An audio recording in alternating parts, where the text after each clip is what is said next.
Hey Penny, why in the world did you get divorced? I was taken aback when my best friend called me out of the blue just to ask me that question. What are you talking about, Ellen? We never even talked about divorce, let alone actually go through with it, was my response. And in turn, my friend replied with a shocking revelation. I see, so that's why his attitude has changed so much for the worse. My friend's story made total sense to me, and it pieced together a lot of different things about my husband's strange behavior over the past few months. When I finally understood everything, I decided to bring the traitor to justice. What my husband did should never have been allowed to happen. This is the story of how a single act of selfishness cost a man literally everything: his job, his non-existent criminal record, and the ability to be trusted by other people, to name a few, and how karma did him the justice he deserved. My name is Penny, and I'm 50 years old. I work for a cosmetics company. Ever since I was an underdog in the company, I had poured my life and soul into my work, which is probably why I was promoted a lot faster than any of my colleagues. I was often designated as educator, in charge of training new employees every year, and my bosses and junior employees had lots of high hopes for me to bring the office to greater heights. It was honestly so nice to be loved by so many people, and the one who showed the most respect and sister-like affection was Haley.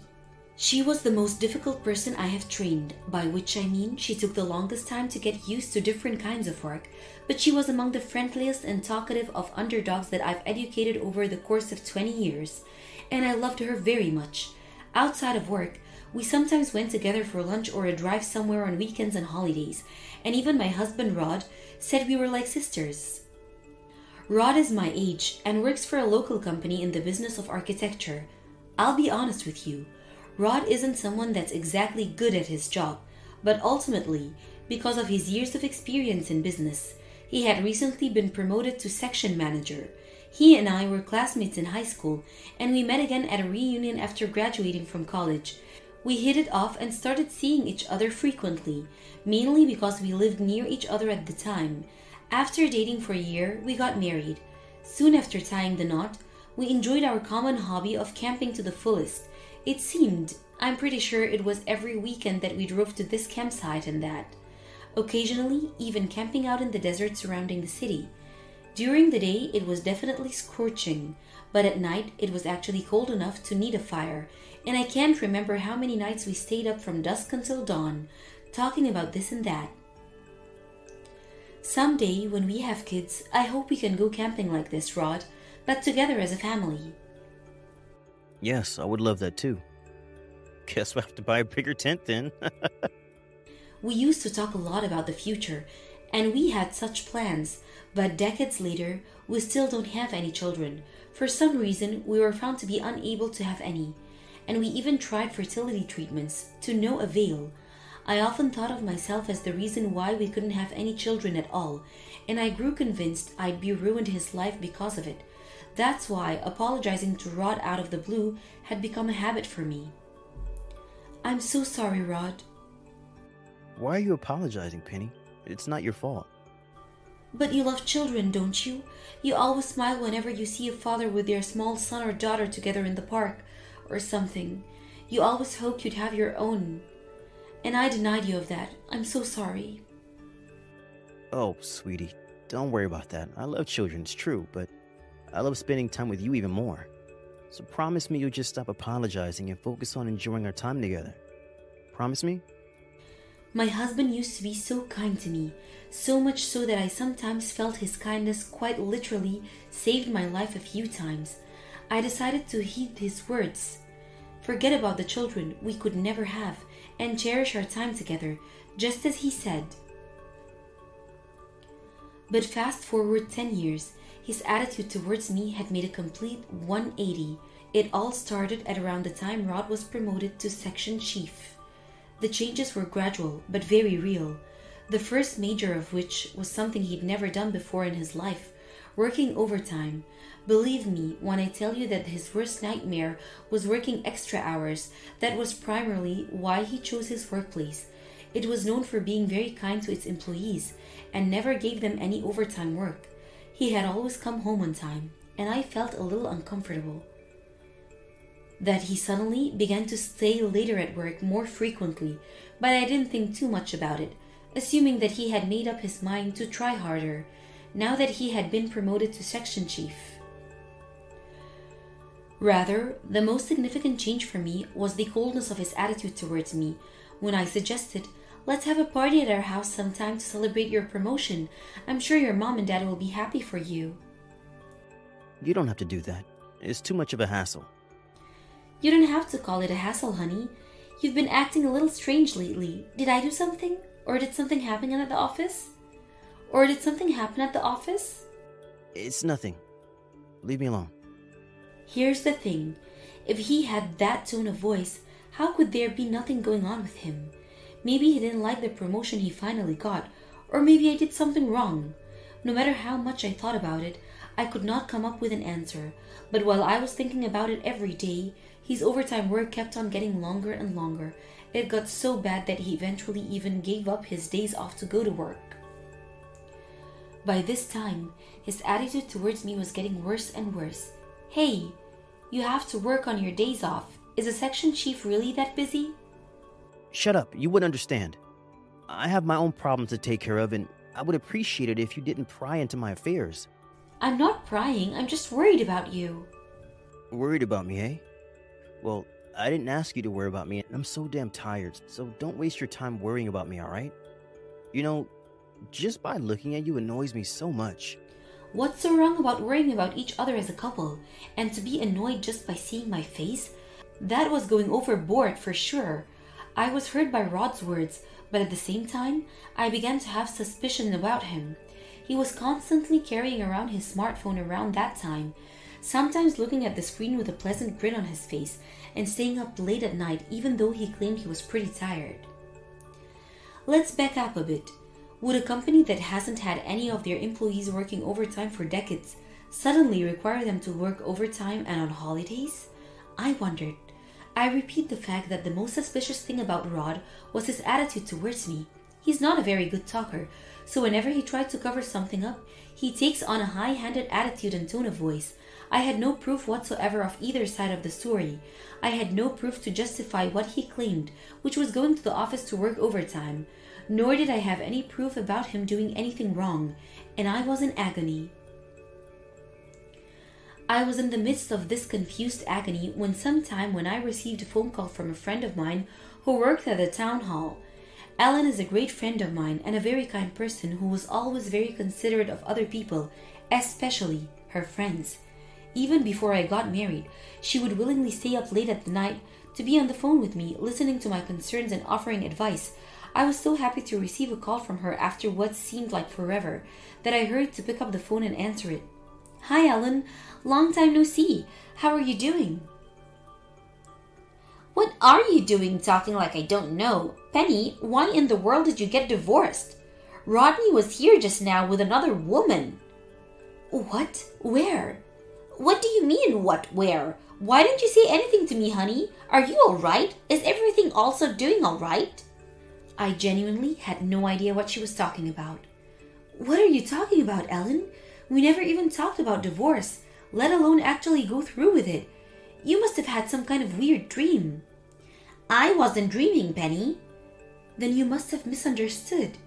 "Well, call me Christopher Columbus because I've discovered I'm blind." "No, Penny, everything's fine over here, and there's no way I could have mistaken you for someone else. Do you realize how many times we've met?" "I supposed I should take you for your word. Then what about the divorce?" "That's what I'm asking you. Rodney Goldberg just came to the city office hall to hand in divorce documents, and he was with a young woman." "Wait a minute, we never even talked about divorce, let alone actually go through with it." "Really? Are you sure?" "Really, really sure." "But after he filed the divorce papers, he filed the matrimony documents with her and left her looking pretty happy." According to my friend, my husband came to the city hall with a young woman, submitted the divorce documents, her clutching his arm, and immediately after that, filed the matrimony documents with her before leaving. I was confused at the time, but it finally made sense to me after all the strange things about Rod that I had noticed for a long time. I see, so that's why his attitude has changed so much for the worse. After listening to my story for some time, Ellen told me in a calm but serious voice, "Do you know the term forgery of sealed documents?" Forgery of what? Forgery of sealed documents. Listen carefully. Rod may end up in jail. What? There ain't no way. Then my friend explained to me very carefully and clearly, and I couldn't help but let myself be convinced. I couldn't believe that my husband might be federally punished for what he did. A sense of protection arose from within, and I wanted to question him right now to maybe help him escape his doom. But then my intuition scolded me for thinking like that. I decided to take Ellen's advice and hold off until I could consult a lawyer.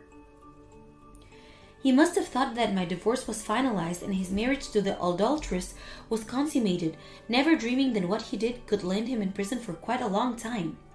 When he came home, he was in an unusually better mood than usual. He had a sort of springiness to his stride, as though he'd just won the lottery, and he was humming a tune sounded pretty happy and upbeat. I had an instant for sympathy for him when he came home, but that sympathy disappeared when he acted as though nothing had happened. The next day, I consulted a lawyer whom Ellen introduced me to about this case. The lawyer told me that it was clear that Rod had forged a sealed private document, and what's more, that he would be convicted severely as far as the circumstances were concerned. We discussed the near future and how I should proceed with obtaining evidence to officially divorce him before he was caught. And the first thing I did after leaving the lawyer's office was going to a detective agency to hire them to investigate Rod and whether or not he was having an affair. I was informed of the results of the investigation a couple of days later, and it was clear that he really was having an affair. All the extra hours of work he claimed he was doing, along with working on holidays, was all a huge lie, and what he was really doing was meeting the woman who he was having an affair with. The result of the investigation was not a surprise by this point, but when it came to the identity of the woman whom he was cheating on me with, my eyes opened wide as my jaw dropped to the floor. The adulteress was none other than Miss Haley O'Shawn, the same Haley whom I'd become close friends with during the process of educating her of the ways of the office. I was genuinely shocked for multiple seconds, but then I remembered something that made everything fall into place. Haley used to ask me about my husband quite a lot. She also used to say all the time that she wanted to marry someone like Rod, and she asked me a lot about our marriage. Not only was I absolutely furious with my husband at this point, but also with my junior colleague. I vowed I would never forgive these traitors, and that they would pay handsomely for their stupid acts of selfishness. As the preparations were steadily being made and everything got in order, I told Rod that my in-laws were coming to visit us this weekend for the party celebrating his promotion. I frickin' told you they didn't have to come, Penny. Oh, come on now. I'm sure Don and Rosa would be happy to see us, and I know they would be proud of you. I think it would be nice to see them every once in a while, honey. You're really gonna go the extra frickin' mile, aren't you? Rod complained relentlessly, as I expected he would, but I didn't care about that anymore. He was mumbling to himself, perhaps talking shit about me and about his parents until the big day arrived. He was undoubtedly pissed off about how he had been forced into this decision. On the day of the long-awaited party celebrating his promotion, when Rod saw who the guests were, it was obvious that his face had darkened a few shades. No wonder. It wasn't just my parents-in-law who were invited to this party. Haley was there, and so was Ellen, and so were a few of his colleagues, including his boss, who was among the kindest people I'd ever had the pleasure of meeting. Hey, you didn't even prepare any frickin' food? You said you were going to throw a tiny-ass party, but this is a frickin' disgrace. Disgrace? You're the one who's going to be disgraced now. All right, pipe down and behave yourself. What the hell are you talking about?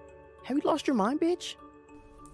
Let's see if you can go on insulting me after you have to listen to what I have planned to say in front of everyone. The frick? I put the divorce documents and the matrimony documents in front of a befuddled Rod. Why the hell do you have these? He was clearly upset.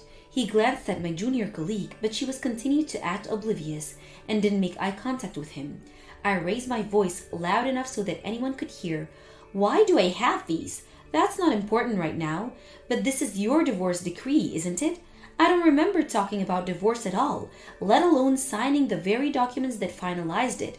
When did we get a divorce? I don't know. That's just some documents with exactly the same name as yours, isn't it? The divorce papers are right in front of him, but Rod still attempted to keep it under the radar, and the way he tries to cover it up all is so cliched.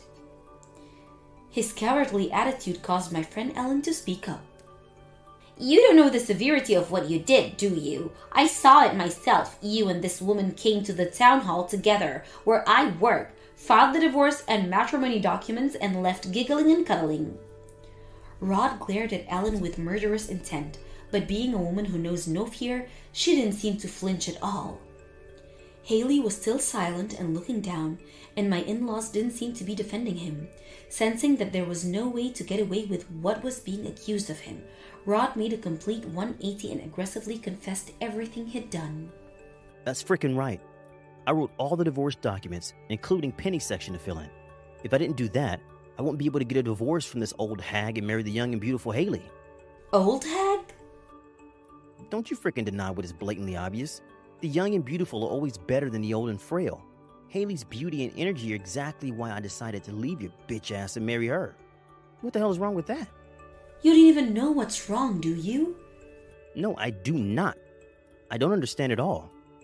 And anyone can prove I never did anything wrong. Hey, you, whore. Hurry the frick up and get your ass back to the city hall. And take those frickin' papers with you. And now he has the audacity to lash out at my best friend? Yep, he was gonna get it. And he was gonna get it hard for sure. Now that Rod had seemingly flipped the tables in his favor, his girlfriend finally showed her true colors and burst out laughing like a fool. The two of you are a lost cause. It's a real shame. All right, fine. Since you don't seem to know anything, I'll tell you. What you did isn't just adultery. Eh? What the hell are you talking about? What you did is a federal crime. The act of you filing in an official document such as a file for divorce, which Saki is also supposed to fill in as you impersonate your significant other, is legitimate grounds for a crime called forgery of sealed documents. Looks like you'll have to spend some years in jail from now on. There ain't no freaking way. That's bullshit. I'm sure the judge will tell you if that's bullshit or not. When my husband heard what Ellen said so clearly, so much so that even a kindergartner would have understood what the crime was, he was mortified. He obviously had no idea that his selfishness would lead to his being incarcerated, but there was a twinkle in his eyes that suggested he was hopeful we were just toying with him.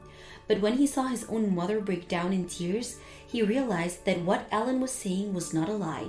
The rest of the guests were as silent as the dead, and I felt the air inside the house drop a couple dozen degrees. Is that breath I could see? I knew there was nothing more I could say that would get through his blockhead, but I proceeded with my discourse in a calm manner. With what being said, I'm going to make sure that I claim alimony against you two traitors. Wait a minute, please, give me a break. I'm not divorcing you, please. I couldn't help but laugh about how pathetic he looked and sounded. Oh my God, don't even make me laugh. You won't divorce me. Even with all the evidence I have against you, will call me Old Jolly MacDonald, because if this isn't my lucky day, Lake Ontario is filled with ranch and nacho cheese. You think you have the right to say that load of bullshit? Could you stop with being so pathetic? The fact that I was being so quietly angry probably rendered him unable to say anything else. Let's end the party for today. My in-laws, who had been listening to my discourse the whole time without saying a word, dragged their now catatonic son and went to the police. As a matter of fact, I had told them about what their son had did a few hours before the party, and they themselves offered to take him to the police. All three of them disappeared from the house. Haley, my junior, went on making a bunch of pathetic excuses as to why she did what she did. She said that she was jealous of me and my happiness, and that the marriage documents were merely a joke, but there was no way she could get away with such lies. I firmly told her that I would only discuss this matter with her through my lawyer. Rod was later tried on grounds for forgery of sealed documents, and his final sentence at the trial was very severe: 3 years and 7 months in prison without probation. It was very clear to the jury that his actions were very selfish and malicious. He will have to spend many years atoning for his crime, and he obviously won't be able to get his old life back. That being said, the last thing I'm going to do is to reach out to him directly for negotiating the legal affairs regarding the alimony he owed me. Through my lawyer, I finalized an official divorce with my husband and have filed for alimony. The alimony itself was a difficult matter to settle, since he wouldn't be able to pay it until he served his 43 months in prison. But then my in-laws stepped in and offered to pay it on their son's behalf because they wanted me to be free of the nightmare as soon as possible. They were so kind as to put themselves on the line for my sake, and with a heavy heart I asked them to oblige, and oblige they did, because a few days later I received a lump sum of alimony from a deposit in Don's name. However, this isn't to say my in-laws had the intention of forgiving their son. Of course, Rod's boss fired him from his job, so they said that they would find him a day job or whatever was available after he got out of prison to pay them back. There was no doubt that life would be tough for Rod after he got out of prison. Not having to repay his parents for the damage he had caused was going to take a toll on him. The relationship between Haley and Rod obviously ended, and she was never charged with a crime because she claimed she knew nothing about the forgery of the divorce documents. However, as I had promised, I demanded alimony from her as well. It wasn't an amount she couldn't afford, but after this incident, she wasn't bold enough to work for me anymore, so she submitted her resignation. That was a big change in her life, because she now finds herself unemployed, in need of a good job. The last news that I know is that a colleague saw Haley walk into what appeared to be some kind of broth. I personally don't feel sorry for them whatsoever. What they got was the adequate consequences of such selfishness, and all I can say as a moral message to everyone listening is to always consider what your actions could bring about yourself. And for others, we all go through adulthood and we expect everyone to act responsibly. For society, depends on good human beings to follow their conscience and do they believe is right. As for me, I got my alimony from the 2 traders, and I'm now living a good post-divorce life. My work is as performant as ever, and I'm working my best to train good new employees to help the branch's performance grow even more. And as for my personal life, I was thinking that remarriage was off the table for the time being, but I actually met a wonderful person while camping with a few friends one weekend, and we are now camping friends. I'm in a better mood than I've been in more than a decade now. That all my doubts are gone, and I'm going to do what I can to live a fully happy life.